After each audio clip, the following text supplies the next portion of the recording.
This 3/8 lead, you can see the profile. Hang on, there we go. You see that? So you have all this room on one side, and then you have all this room on the other.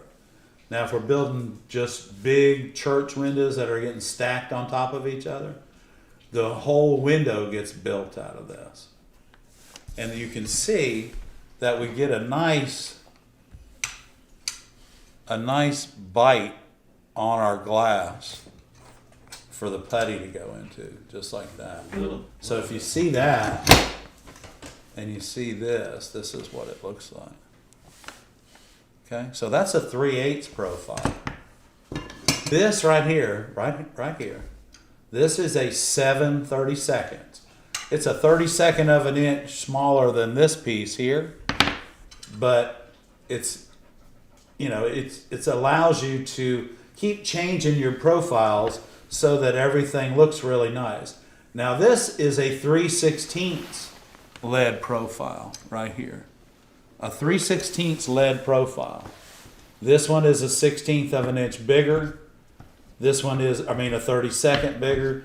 This one's a 32nd smaller than that.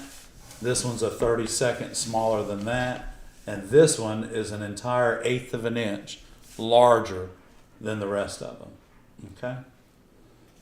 And this is only 4 lead profiles. I have several more, but I don't use all of them all the time. These are the main profiles that I use when I am working on my windows.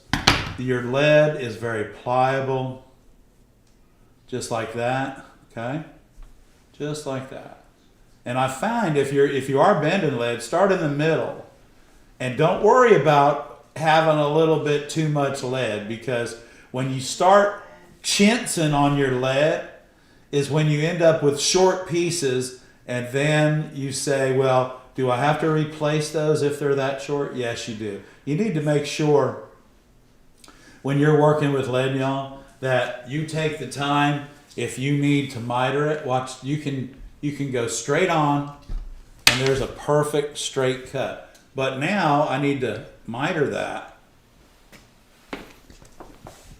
And now I've mitered that. And see, when that comes into there, you get that nice tight joint right there, just like that. I think, there we go. Let me put this right here. I think everybody can see that. So when you miter your lead, if it looks like this, it's not it's not right. Okay, so if you want to miter your lead, you can lay these are Lepinette lead nippers, so they're like the best, I think. But you can lay your lead nippers on the side and cut that and cut that, and now you get this really nice miter. Okay, and if you just need a 45, just put it on there. But always make sure, and I want you to see this, because you see how this is, the bottom is longer than the top? That's because it's not cut right. When you cut your lead, it needs to be perfectly straight, parallel, and it needs to be mitered the very best that you can miter it. Okay. So that fits. Like that right there. And now I'm gonna cut this because I got my other piece coming in. But so that I can get that point out of there, Michael, this is exactly what I'm gonna do. So I'm gonna square this up because I didn't take the time to cut it right. I can't so see. Here we go. Okay. Oh no, there we go. Let's do this. Yeah, you can see it now. Okay, so we're going to go in here. This is what I like to do so that point will go down just a little bit further. So I'm going to go in, and then I'm going to take this. Okay. So now I've opened this up.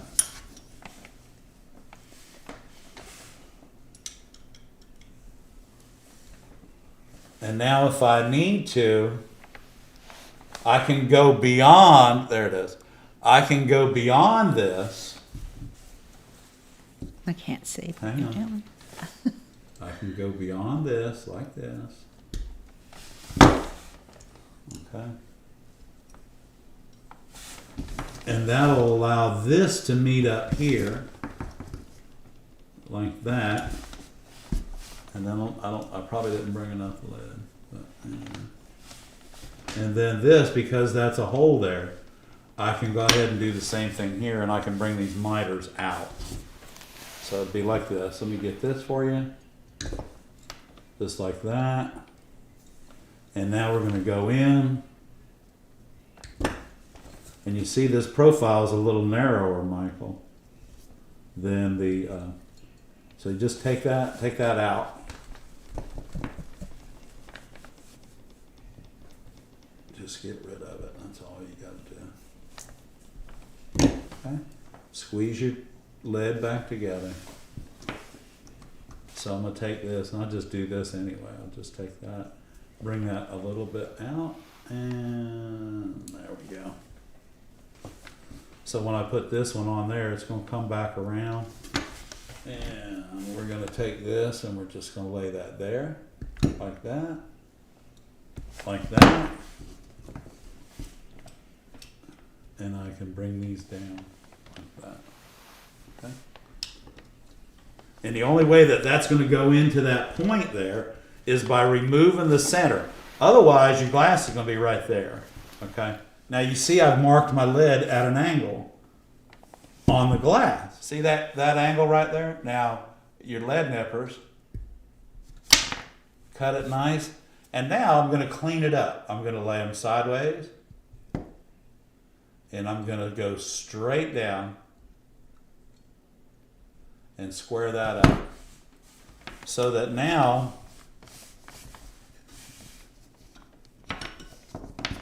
when this goes on here,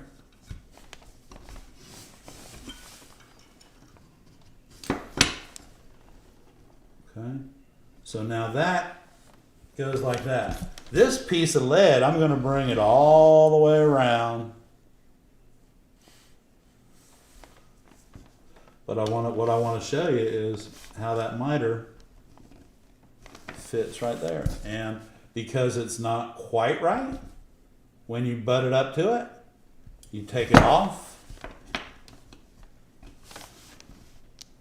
Now, you see that right there? I mitered that the wrong direction. How do you know when to miter it one direction or the other? The best way that I've found to do that is to mark it, and you know that it must go back at this angle here, okay? At that angle. Because now, when we do this and this,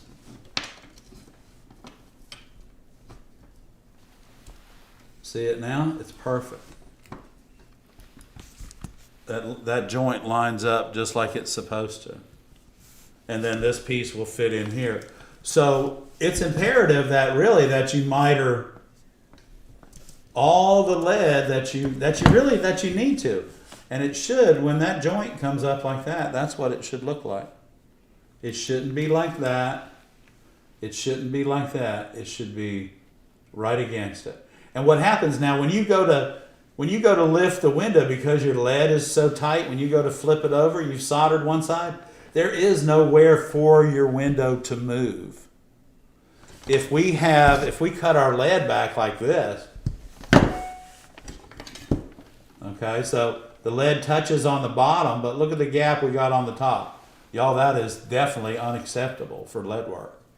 Look at that. And now that has to bend that much to close up that gap. Y'all, please don't leave your lead looking like that. You want your lead to look just like this when it butts up against something, just like that. Okay. There you go. That's a good angle right there. Okay.